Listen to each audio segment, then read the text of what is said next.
Felipe, contame algo de la historia, la pandemia. Y la pandemia, bueno, hay muchas en la historia. La primera es la de el siglo V en Atenas, que justamente es la que da un poco el nombre a pandemias. Pandemos quiere decir todo el pueblo. Y esto tiene Ah, que ver con que toda la ciudad de Atenas se contagió de una epidemia que pudo haber sido el cólera probablemente, y que se llevó puesto a gente muy importante, por ejemplo al propio Pericles, que era el famoso mm. estratega que se decía como el jefe máximo de la ciudad. Se muere en una pandemia, Pericles. Sí, Ujú. exactamente. La primera gran pandemia registrada históricamente por Tucídides, por los historiadores, ¿no? Esto se da en medio de la guerra del Peloponeso. La ciudad estaba amurallada y contenida dentro de esas murallas, por eso la gente muere tanto. Y ahí Tucídides dice algo muy interesante, y es Sí. que la pandemia sacó lo mejor y lo peor de la gente.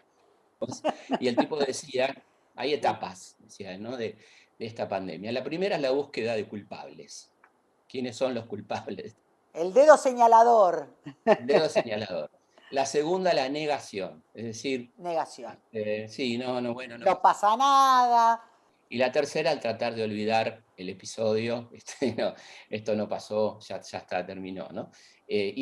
Dice, sería deseable que esa tercera en realidad fuera cómo prevenimos una próxima pandemia que seguramente va a venir, y Sí. vino porque hubo muchísimas a lo largo de la historia. Quizá, para no hacerla tan larga, la otra Sí. tremendamente importante fue la peste negra de Ajá. 1348, que arrasó con la mitad de la población europea, que tenía que ver con una pulga que tenía la rata. El vector era Ah, este animal, y justamente había habido un poco antes una matanza de gatos en medio de aquella superstición total, donde decían mirá que el gato vos. representaba al demonio.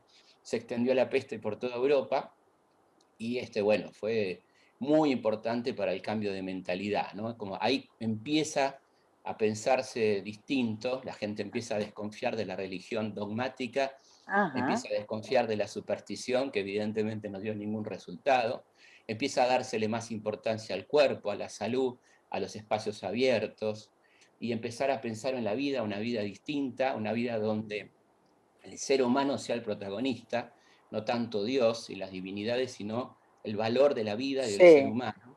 ¿Y vos no crees, Felipe, haciendo un puente que va a pasar, va a ser parecido ahora? Que Ojalá, la- ojalá que sí. O sea, quiero decir que van a empezar, la gente empieza a tomar más conciencia de un montón de cosas, pero también a liberar un montón de otras, sintiendo que la vida es más finita.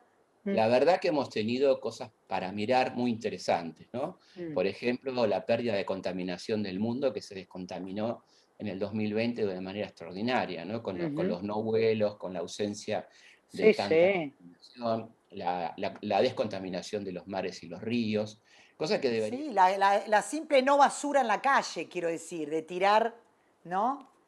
Tantas Claro. cosas positivas que podríamos mirar dentro de esta desgracia que estamos viviendo, y otras cosas para tener en cuenta, como que por supuesto es fundamental tener buenos sistemas de salud en todos los Ujú. estados, y que la inversión en salud nunca es un gasto, siempre es una inversión a largo plazo, ¿no? Y que Claro. si la gente paga los impuestos, tiene que tener un buen sistema de salud, eso acá y en todas partes del mundo, ¿no? La otra peste de la que te iba a hablar fue Sí. la gripe española, Esa, sí. 1918, que se Sí. acaba de cumplir, bueno, un poco más de un centenario ya de esto, Ujú, que fue una ujú. gripe fue una epidemia muy tremenda, una pandemia, porque realmente llegó a todo el mundo, porque se produjo en un momento muy trágico, que fue el fin de la Primera Guerra Mundial, con lo Ay, cual los hospitales estaban colapsados.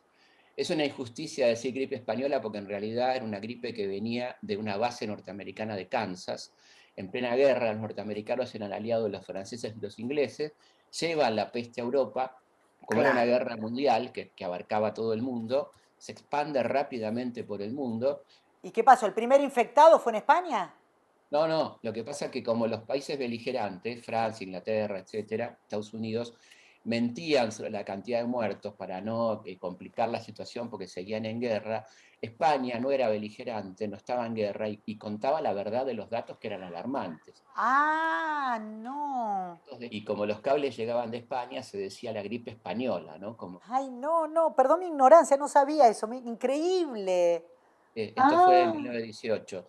Lo que pasó de interesante, porque fue tremenda, fue quizá una de las pandemias más graves de la historia, mató entre 50 y 70 millones de personas en el mundo en apenas un año, y encima de los 10 millones de muertos de la guerra, que terminó en ese año 18, o sea que una tragedia. Tragedia total. Los hospitales colapsados por los heridos, bueno, por todo lo que había quedado de la guerra.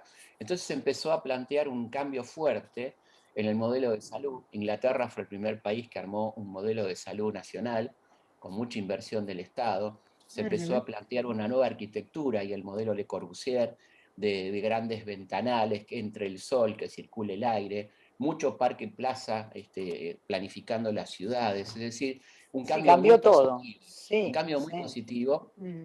lo que no quiere decir para nada que nadie nos malinterprete que las pestes son buenas, pero No, no, no. dada la Sí. peste se puede aprender y hacer cosas buenas en la post-pandemia, ¿no?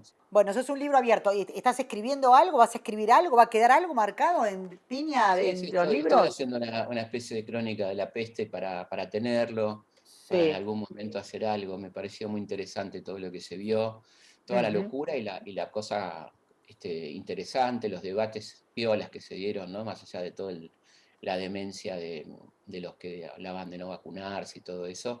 Y escúchame, los cursos, ¿cómo es? ¿Cualquiera puede anotarse? ¿Cómo hacemos para llegar a tus cursos?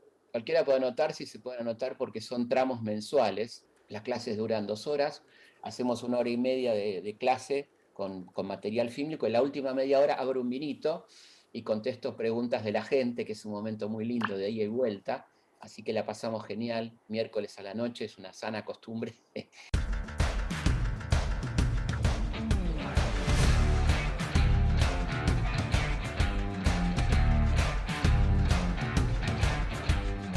¿Cómo les va? Los quería invitar al próximo curso que comienza el 7 de julio, Historia Integral Argentina. Vamos a hablar del periodo que va de 1930 a la crisis del 2001. Se pueden inscribir y recibir informes en ccconex.org. Y decime, el vinito tinto, el vinito que Malbec, Syrah, ¿qué? Un Malbec. Generalmente un Malbec, hemos tomado Cabernet Franc también, y nos vamos Ajá. poniendo en tono para contestar bien las preguntas, que es esa media hora que da mucha coherencia. El vino siempre te ayuda. El vino siempre te ayuda, nos ha ayudado, usted no sabe cómo, a Felipe y a mí. La hemos pasado bomba charlando, nos dábamos cuenta y nos servían y Hemos nos hablado servían. también de mi libro de la historia del vino, ¿te acordás? Al gran pueblo argentino. Exactamente. Sí. ¿Cómo es? A ver, hay mucha gente que quiere, cada vez está más interesada en la gastronomía y en el vino. ¿Cómo es tu libro? ¿Cómo se llama? ¿La historia del vino o no? Al gran pueblo argentino, salud. Es una historia del vino argentino, que es una historia apasionante, que arranca ahí por la conquista, en la que tuvo mucho que ver San Martín. Sarmiento fue el que trajo a Michel Pouget, que trajo la cepa Malbec, por ejemplo. Así que Sarmiento tuvo que ver con el Malbec y con el Cabernet Sauvignon y con el Che, ¿tomaba Sarmiento? ¿Tomaba un poquito o no? Sarmiento era un tipo de un bon vivant, digamos, ¿no? Y Mirá estando en vos. Chile conoce a un enólogo francés y lo trae a Mendoza, Ah, y es el que trae las cepas francesas, las que hoy tomamos con tanto gusto, y el Malbec argentino, que vos sabés que es el Malbec más premiado del mundo, ¿no es cierto? en un segundo seguimos, pero el día que me quieras... No, espera, me equivoqué. Ya venimos. Le voy a cantar a Felipe Piña, un Carlos Gardel auténtico. Ya venimos.